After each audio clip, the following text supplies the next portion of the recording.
Hi, it's 5:30 a.m. Let's go watch the sunrise. You're listening to the Wandering Wild podcast. Good morning.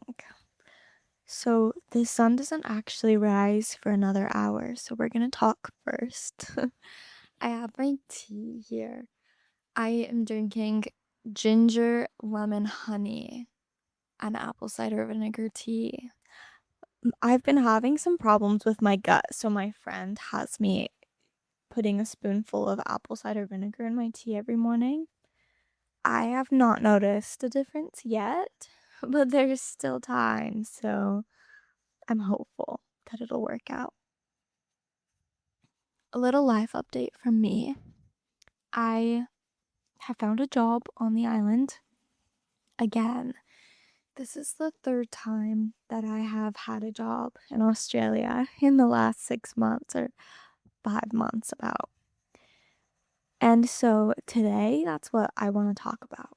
Because when I got to Australia, I was like, how am I going to find a job? How does this work? And with the working holiday visa, there's restrictions. Like, I can't work for the same employer for more than 6 months. And if I want to extend my second year, if you have the working holiday visa, you have to get 88 days of specified or regional work complete. And this is one of the most confusing things being here. And two of my jobs have qualified for the 88 days. So I don't have my 88 days completed, so I don't feel like I can fully speak on that until this actually works. But I'm going to tell you how I got the jobs, what I wish I would have known when I got here, what I tried that didn't work, what I tried that did work, and just some tips that I think could be kind of helpful. Nobody tells you this, but I think that applying online might be the most ineffective way to get a job while traveling in Australia. And let me tell you why. You're traveling through Australia, and so are hundreds of other backpackers looking for jobs.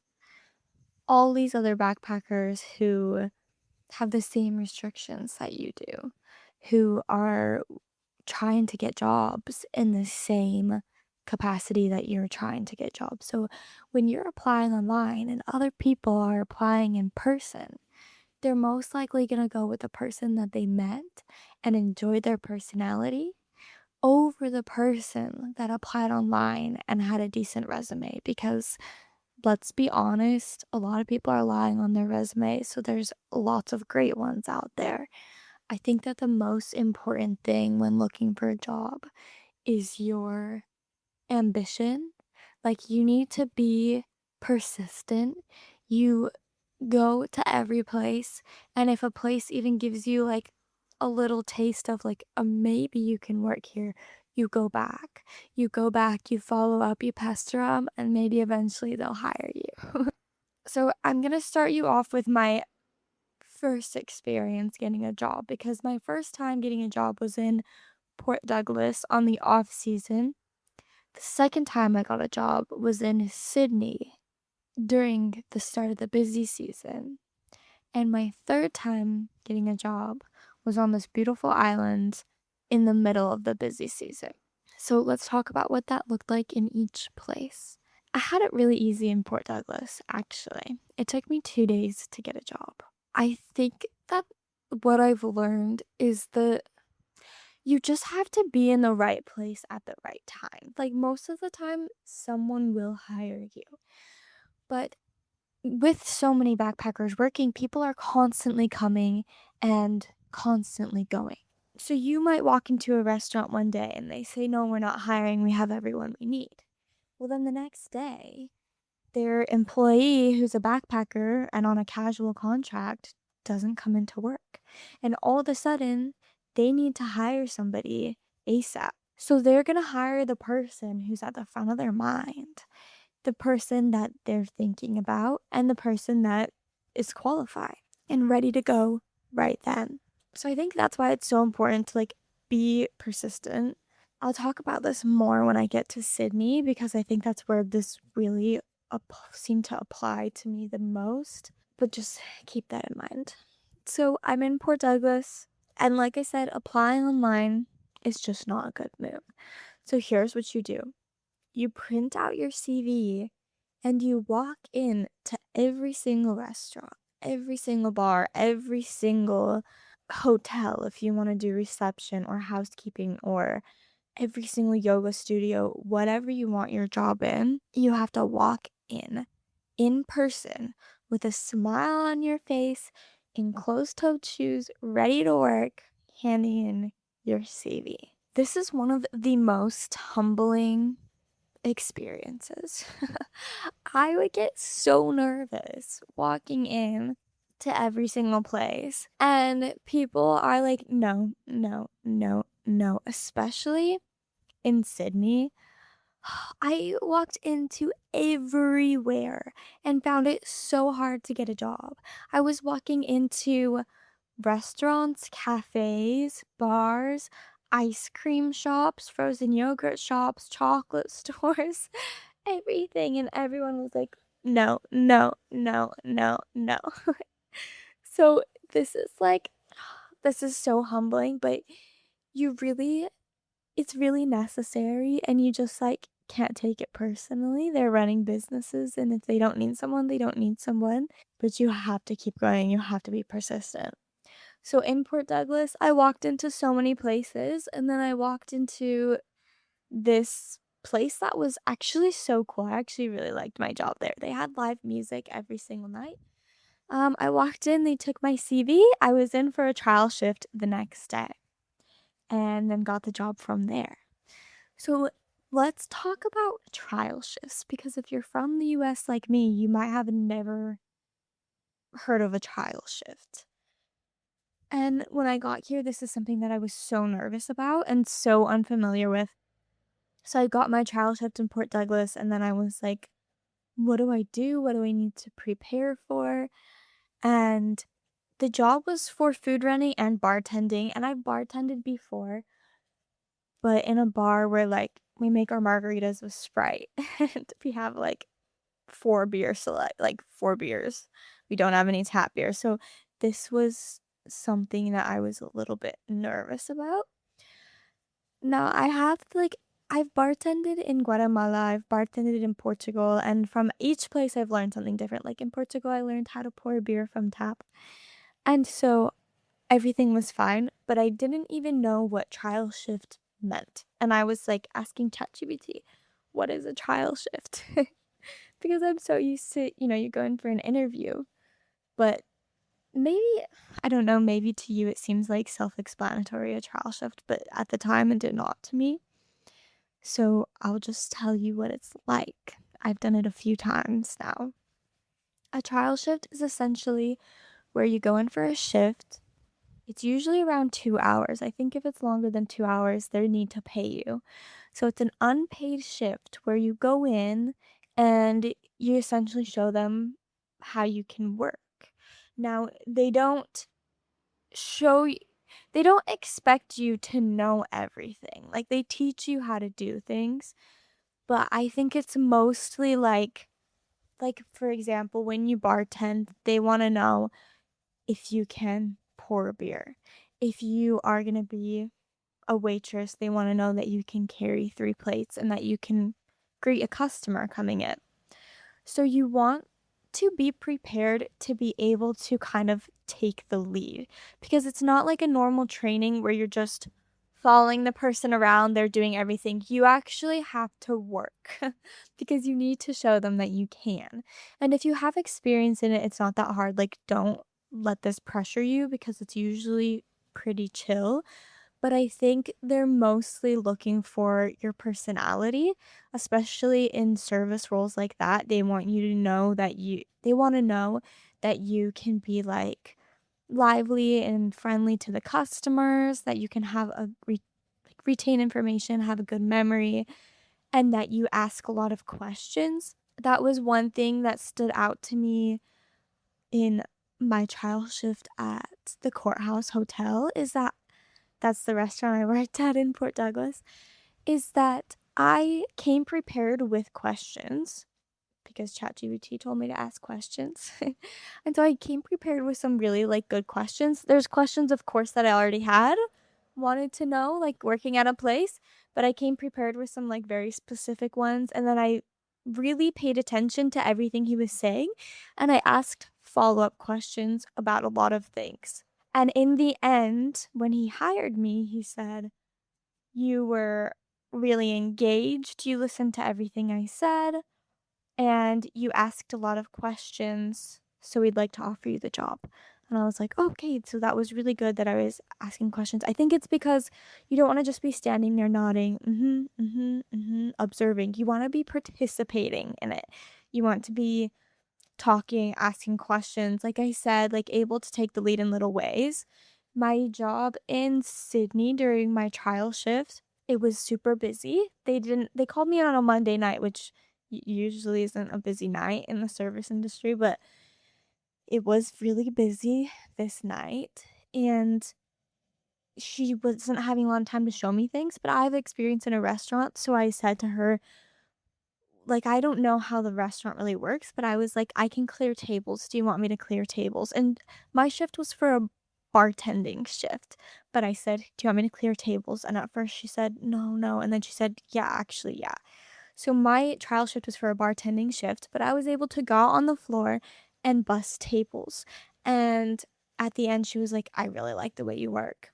And so I think it's in that situation, like in the courthouse, maybe it was more like the engagement and like asking questions. In Sydney, maybe it was more like I was thrown into a busy environment and I was able to get on my feet right away. I was able to be helpful even though it was just a trial shift. So I think that was a big deal. They also hired another girl in Sydney, and I was paying attention to what they were paying attention to during her trial shift because they really liked her. And she was great. She, like, knew the restaurant before she even got there. She knew that it was happy hour when she got there. She knew, like, little pieces of the menu. She wasn't shy with the customers. Like, she doesn't know everything, but if you're a waitress, you know how to be like, "Hey, guys, welcome. How are you doing today? What can I get for you?" You know how to speak to a customer.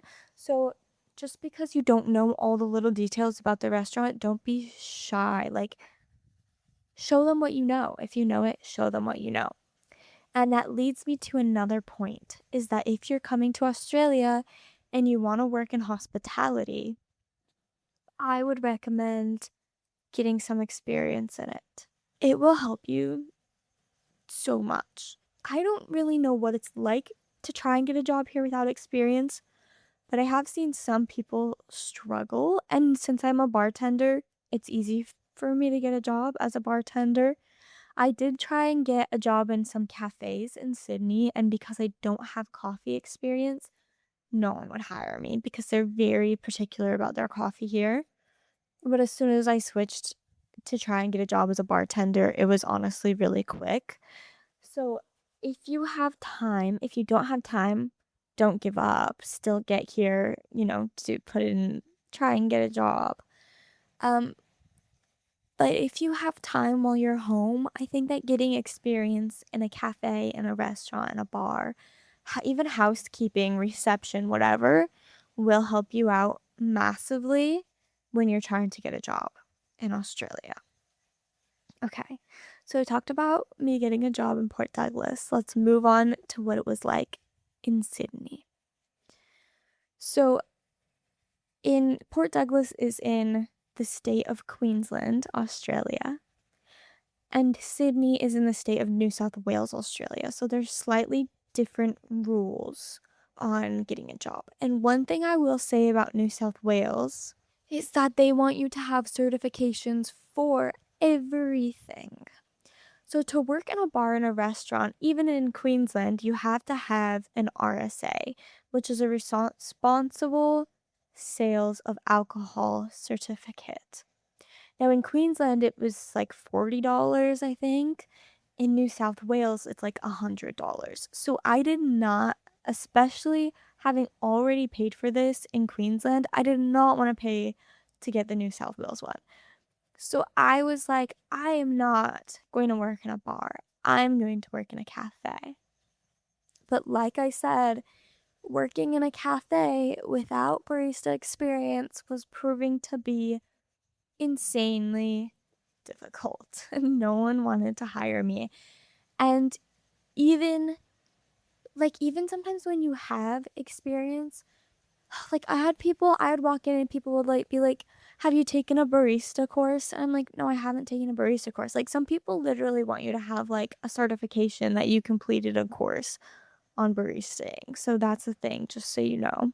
Anyways, I tried this for a while, and I also was trying to get a job doing admin work or reception work in a yoga studio, which was also really difficult because I think studios there are more like community oriented. So if you went to the studio for like a few classes every week, you might be able to get a job really easily there. This way was a little bit difficult, so that wasn't working out either. So I ended up deciding that, okay, I better start trying to get a job in a bar because this isn't working out great. So I started going around to bars, but then it's like, do you have your RSA? And I'm like, not yet, but as soon as I'm employed, I can get it because I didn't want to pay $100 when I'm already like low on money to get a certificate that I didn't know if I needed for sure. But I'm going into all these places and they're like, you need the certificate, you need the certificate, you need the certificate. So finally, I'm like, okay, I just need to do it. So I spent the money on the certificate. I got my RSA, and then I kept walking in to bars. And here is where the right time at the right place really comes into play. Because there are so many restaurants in Sydney. There are so many cafes. There are so many hotels. Somebody needs you. Somebody needs you. But to find the person that needs you, you, I mean, it might be the second place you walk into. And it might be the 33rd place you walk into, you know? So you have to be persistent. Don't get discouraged because, like I said, somebody needs you. You just have to find them. So I walked into every single place with a smile on my face. And I'm going to say here, what works better than walking in saying, are you hiring? Is walking in, introducing yourself. Hi, my name is Ashley. I'm living in Sydney. I'm looking for work. I'm ready to start immediately. I have my RSA. I have experience. That is going to do better for you than walking in and saying, are you hiring? The are you hiring thing can work too. But just like being more engaging, introducing yourself, because so many people are handing them their CV. So I think what even matters more than like what's on your paper is what you're saying to them when you walk in and how you give them like the first impression that you give them. So that's something to keep in mind. So you walk into every single place. This was exhausting. I went looking for a job at the beach one day, and every single place, like before I could even hand them my CV, like I would have places I would walk in and they'd be like, what can I get for you? And I'd be like, I was like, oh, well, actually. And then they would know immediately what I wanted and they would be like, no, no, no, no, no. Oh my gosh, I had never heard no so much in my entire life. And it was so sad and so discouraging. And I was like, "Oh, what am I gonna do?" And so one day I went to the beach looking for a job at Coogee Beach. And I went into like four places and they were all like, no, no, no.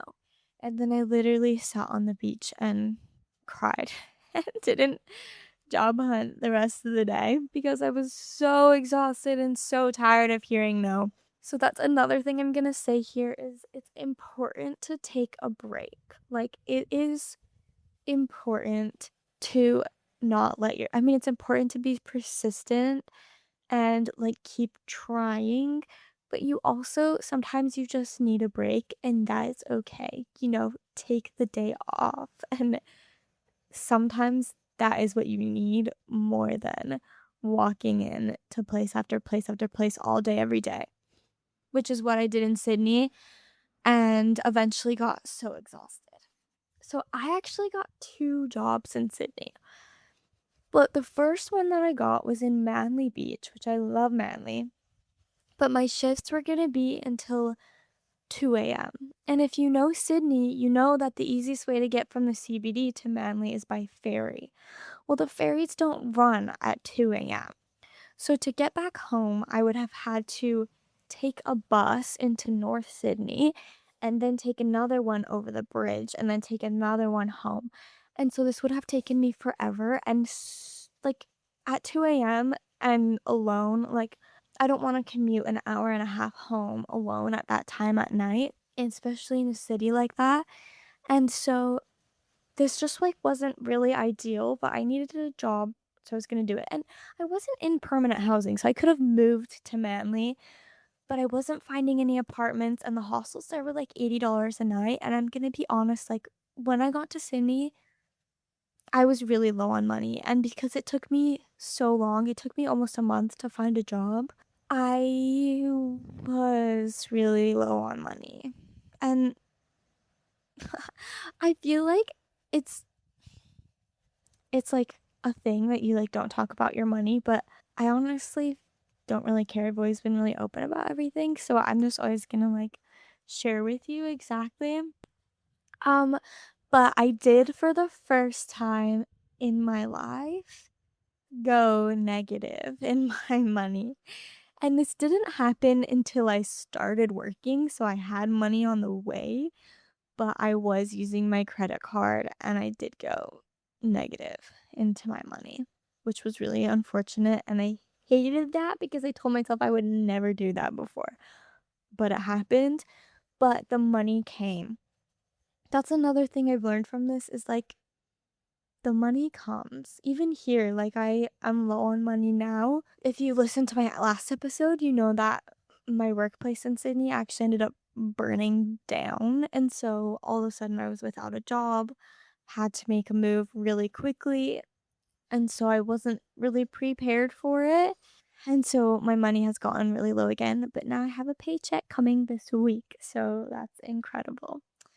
Anyways, getting sidetracked. So I got a job in Manly and I took it. It wasn't the perfect job, but sometimes you have to take an imperfect job to get the money coming, get yourself secured, and then you can take your time finding what's perfect.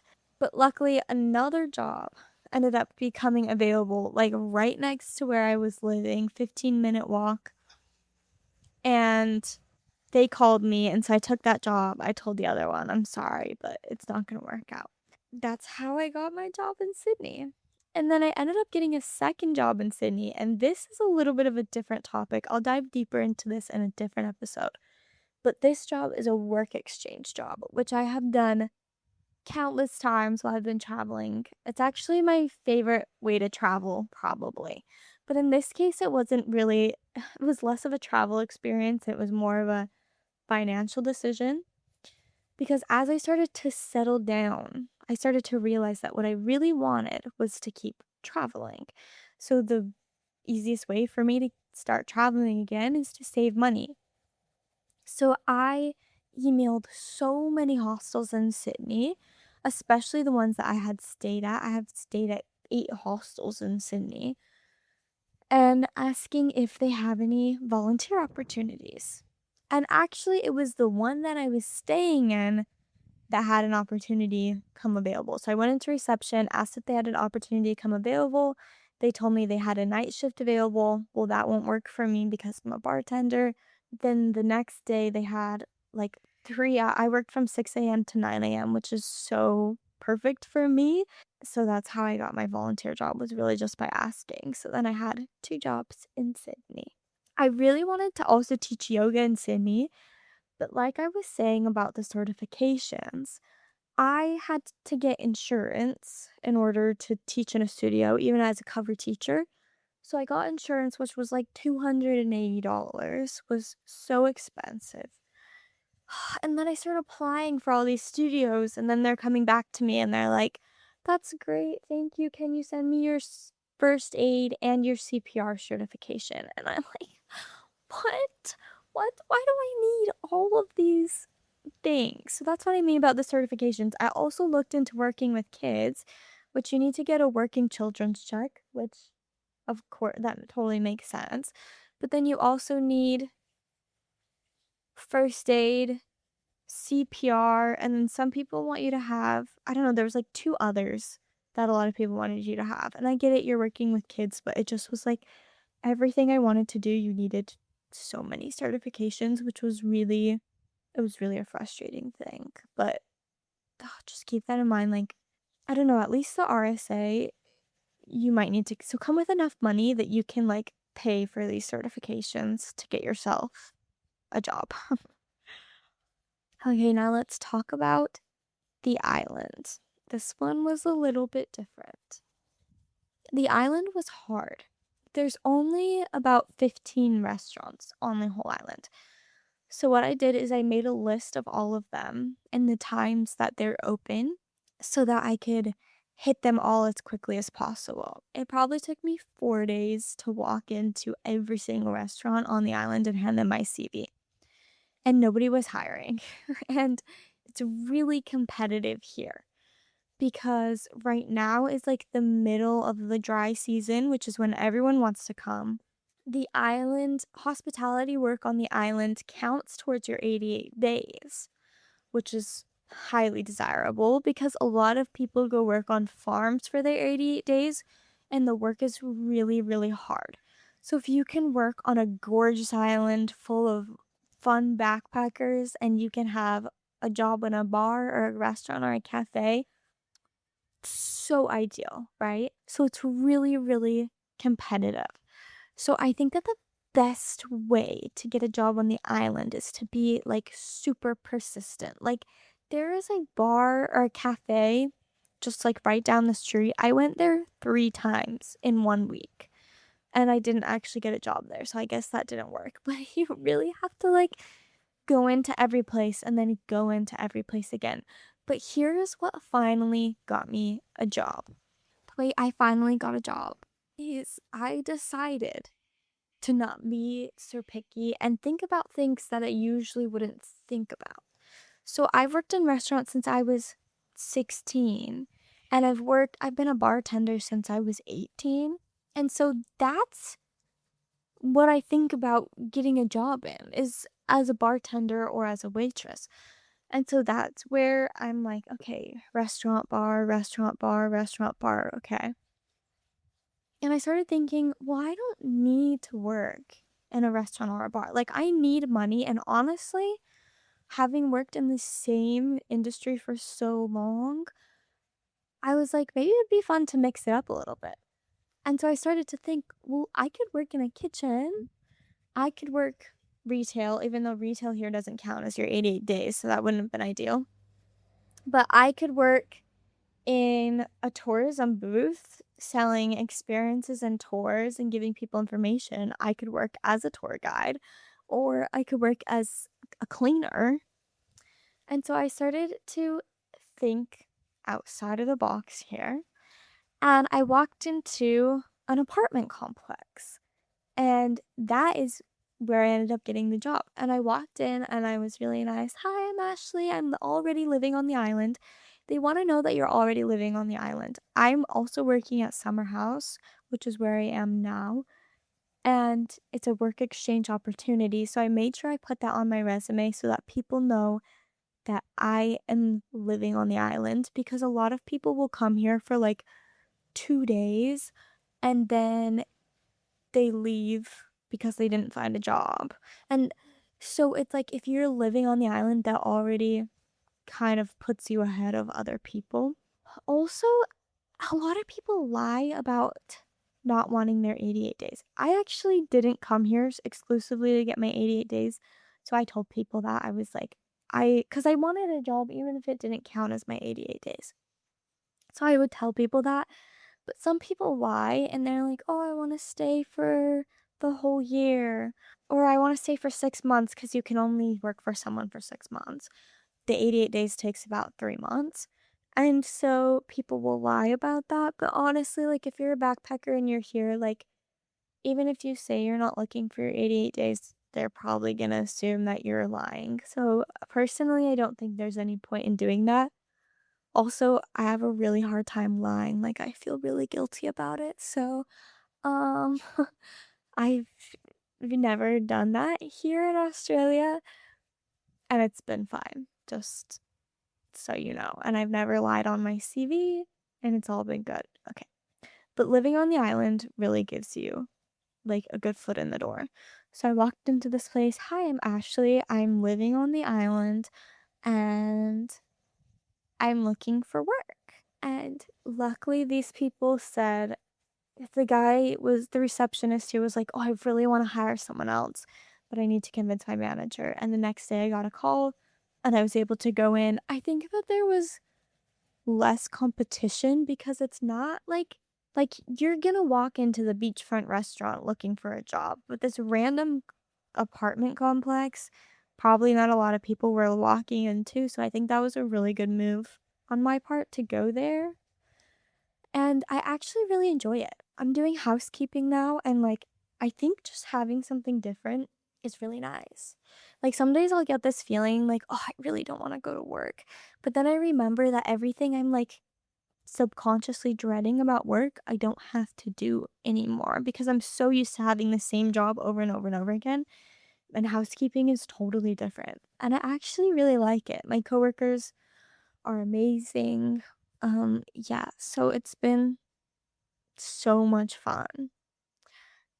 So that's how I got my 3 jobs in Australia in 3 different places. I guess I'm kind of an expert now. And I've also got 2 volunteer jobs, so that's like 5 jobs total.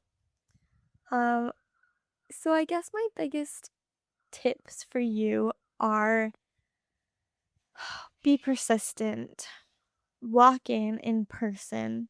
You can apply online too. I know people who've gotten jobs that way, but it just seems like a much slower process. And look at the certifications you need. Be friendly. And that's basically it. And the money does come. Like there is work for you in Australia. And I'm speaking mostly on the hospitality industry because I know that so well, but for you, you know, maybe you work in construction, maybe you work with kids. It's all different, but there's things out there for you. So keep trying, and you've got this. I hope that you enjoyed this episode, and if you liked it, oh, if you could follow me, leave me a review. That's so exciting to me. It really is so exciting to me, and I love it. I hope that this helped in any way. If there's anything that I missed, reach out or leave it in the comment and I will answer you as soon as possible. It's hard for me, like have been in Australia for almost 6 months, had got 3 jobs, like I said. So now, like, the process, I just do it. But I feel like in the beginning, there's things that you think about that you probably don't think about after you have done it and have the experience doing it. Because when you are going to a new place and you need to try something new, like getting a job, there's a lot of unknown. It's hard to know what to expect and it's hard to know how to be prepared for it. So if you have any questions for me, let me know and I'd be happy to chat about it. Okay, I will. Oh, we didn't go watch the sunrise. I'm gonna take you out to the beach right now and then we will say goodbye. All right, let's go. I think what I love most about my life on this little island is that this is where I live. And there's the ocean. I don't know how I got so lucky, but I feel like the luckiest girl in the world. So let's go. It's pretty cloudy, especially right where the sun rises, but it's still so beautiful. Every day, all times of the day, so beautiful.